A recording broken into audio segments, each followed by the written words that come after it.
On vient d'apprendre la suspension de la réforme des retraites par le gouvernement, mais plutôt de se demander si c'est une bonne ou une mauvaise chose.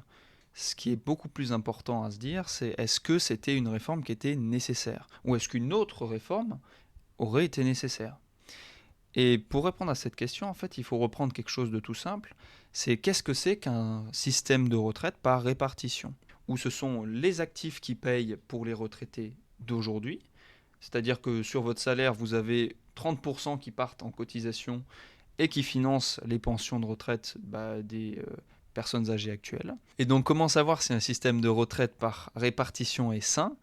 Il faut qu'il y ait au minimum autant de cotisations que de prestations retraite versées. Si vous avez plus de cotisations que de prestations versées, c'est pas grave. Mais si vous en avez moins, ça pose problème. Et donc, entre guillemets, l'avantage d'un système par répartition, c'est que quand vous avez une démographie qui est très élevée, donc beaucoup de naissances, vous allez avoir beaucoup d'actifs qui vont être capables de cotiser pour payer la retraite de peu de personnes inactives. Le problème, c'est que au fur et à mesure du temps, la démographie, ou en tout cas le nombre d'enfants par femme, a tendance à diminuer. Par exemple, là dans le graphique qu'on voit, en 2003, il y avait à peu près 1,9 enfants par femme, alors qu'en 2023, donc 20 ans plus tard, c'était plus qu'1,7. Et donc, vous avez un problème de fond qui fait que si vous avez de moins en moins d'enfants, forcément, vous allez avoir de moins en moins d'actifs. Et donc, comme l'évolution de la médecine permet aux personnes plus âgées de vivre plus longtemps, vous allez avoir ce qu'on pourrait dire un choc démographique où le nombre de cotisants au fur et à mesure du temps, même s'il a continué à augmenter entre guillemets depuis 1975 jusqu'à maintenant, et même là en 2025, il augmente plus assez pour permettre de payer la retraite nécessaire des inactifs. Et donc c'est pour ça qu'au fur et à mesure du temps, là par exemple au début, quand la retraite par répartition a été décidée et mise en place, c'était très avantageux pour les cotisants parce que il y en avait 3 cotisants pour un seul retraité. Et donc, ça a été très facile d'équilibrer le système. Sauf que maintenant, comme il y a de plus en plus de retraités par rapport aux actifs, il y a de moins en moins d'actifs qui peuvent financer la retraite. Et ça pose un problème d'équilibrage du système. Et donc, comment on quantifie si le système de retraite il est à l'équilibre ou non, si c'est un système qui est sain ou non? Pour ça, il y a des rapports qui sont fournis par le Conseil d'orientation des retraites. Ils font des rapports tous les ans et ils sont très utiles parce qu'ils permettent de savoir exactement où est-ce qu'on en est dans l'évolution de la tendance par rapport à est-ce que le système de retraite est toujours à l'équilibre ou non. Et donc comment est-ce qu'on fait ça? Par exemple, une des informations qui a dû remonter à Emmanuel Macron quand il a voulu prendre cette décision de faire cette réforme des retraites, c'est il a dû voir ce rapport du COR, donc le rapport du Conseil d'orientation des retraites en 2022. Et dans ce rapport, ils indiquaient que grosso modo, en 2022, ça va, le système des retraites était à l'équilibre, mais qu'à partir de 2027, ça allait plus du tout. Et donc Macron, il s'est dit, il faut que je mette en place une réforme des retraites. Et comment est-ce que je la fais? J'ai plusieurs possibilités. Soit vous pouvez réduire le montant des pensions de retraite. Non, c'est pas une blague. C'est une des propositions qui est indiquée dans ces rapports. Soit vous augmentez les cotisations. Donc ça veut dire que ton salaire net, il va devoir baisser pour payer la retraite des retraités d'aujourd'hui. Toujours avec la garantie future que les actifs de demain, ils te payeront ta retraite à toi. Ou alors, le recul de l'âge de départ à la retraite.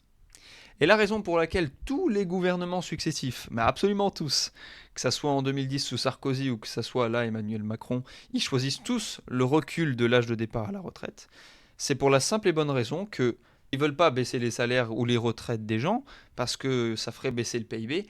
Et ça, c'est pas bon parce que tous les ans, c'est sympa d'amener des chiffres en disant le PIB a augmenté. Regardez, vous êtes de plus en plus riches grâce à moi, réalisez-moi dans 5 ans. Et donc, qu'est-ce qui se passe? C'est que tous, ils choisissent d'augmenter l'âge de départ légal à la retraite. Et donc le but de Macron, c'était quoi? C'était de dire, qu'est-ce que je vais faire? Je vais faire une réforme des retraites qui permettrait au système de retraite par répartition qui est le nôtre de devenir à l'équilibre jusqu'à 2030. Et donc pour ça, il s'était dit, si je recule de 2 ans, ça me permet de faire des économies sur l'équivalent de 0,6% du PIB. Et donc, je vais gagner 17 milliards avec cette réforme. Le problème, c'est que c'est jusqu'à 2030. C'est ça la blague. C'est-à-dire que la réforme qu'il a fait, où il y a eu tout un battage médiatique, ça réglait même pas le problème de fond du système des retraites, vu que ça le réglait que jusqu'à 2030. Et qu'est-ce qui se passe en 2031? Eh ben en fait, il se passe exactement la même chose. Et donc comme vous pouvez le voir, c'est-à-dire que même quand il a mis en place sa réforme des retraites, le système n'est déjà plus à l'équilibre pour 2024. Alors qu'il a fait sa réforme, c'est ça qui est quand même extraordinaire. Et comme il n'y a pas eu beaucoup de croissance sur les 2 dernières années, les chiffres se sont réactualisés, ce qui fait qu'on est déjà en déficit en 2024. Et donc si je puis dire, malgré sa réforme, réforme qui a été suspendue, ça veut dire que là, la situation, elle est pire que ce qui a marqué dans le graphique parce que c'était en prenant en compte la réforme qu'il avait faite, eh bien vous avez un déficit qui est quand même présent en 2030 et qui augmente. Et donc Emmanuel Macron, sa réforme, il a fait pour économiser 0,6% du PIB. Sauf que là, qu'est-ce qu'on voit? On voit qu'il y a 1,4% de déficit qui est prévu déjà. On sait que ça va arriver. Et donc ça veut dire qu'il faudrait faire au moins 2 autres réformes des retraites équivalentes à celles qu'Emmanuel Macron a mises en place pour que le système des retraites par répartition soit à l'équilibre dans 50 ans, enfin dans 45 ans même.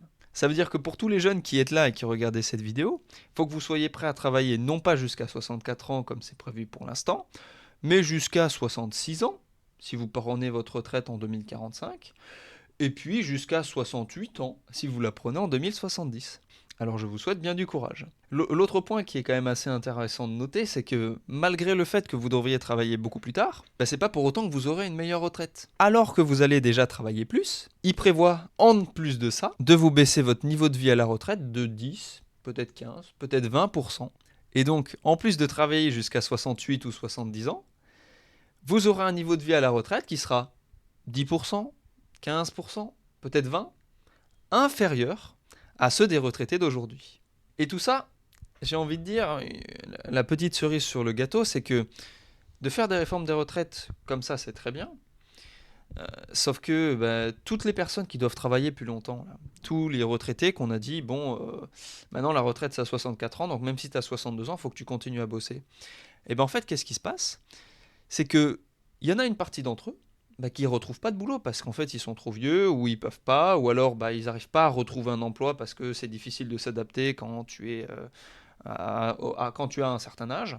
Et donc sur les 0,6% de PIB qui sont économisés grâce à la réforme des retraites d'Emmanuel Macron, entre guillemets, et donc vous en avez un tiers, donc 0,2% de PIB, qu'il faut redonner à des personnes qui ne peuvent plus obtenir la retraite, mais qui n'arrivent pas à trouver un emploi.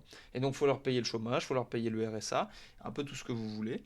Ce qui fait qu'au final, malgré tout ce que vous faites comme effort pour essayer de faire en sorte que le système des retraites soit à l'équilibre, à chaque fois, vous avez une contrepartie et vous pouvez imaginer que à chaque fois que vous augmenterez de 2 ans la durée légale pour toucher la retraite, vous bousillerez un tiers de vos économies à augmenter les prestations chômage qui sont associées à ces personnes qui ne trouveront pas de boulot. Et ce qui est quand même le plus fou, c'est que tout à l'heure je vous disais que le déficit du système de retraite en 2024 c'était 1,7 milliard.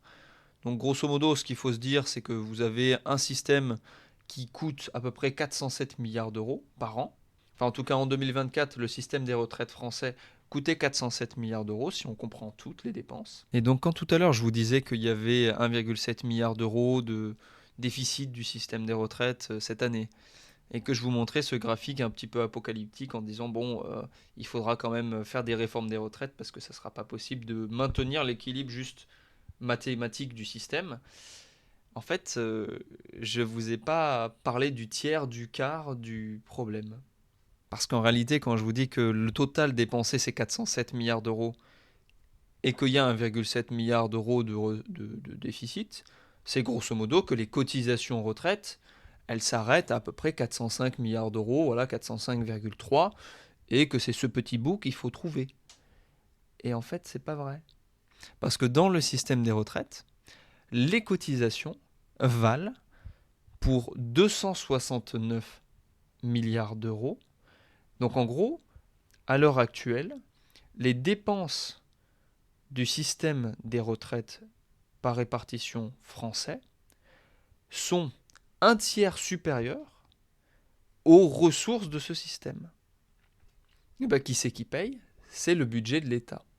Et donc ça fait que en France, on a un déficit, par exemple en 2024, c'était 150 milliards d'euros. Et pourquoi on a un déficit aussi important? Parce que vous avez des transferts de richesse de l'équivalent de 120 milliards d'euros du budget de l'État, ou de ses recettes en tout cas, vers le système des retraites. Ça veut dire que depuis 5 ans, on parle d'un système des retraites, d'une réforme qui serait injuste, de quelque chose d'apocalyptique.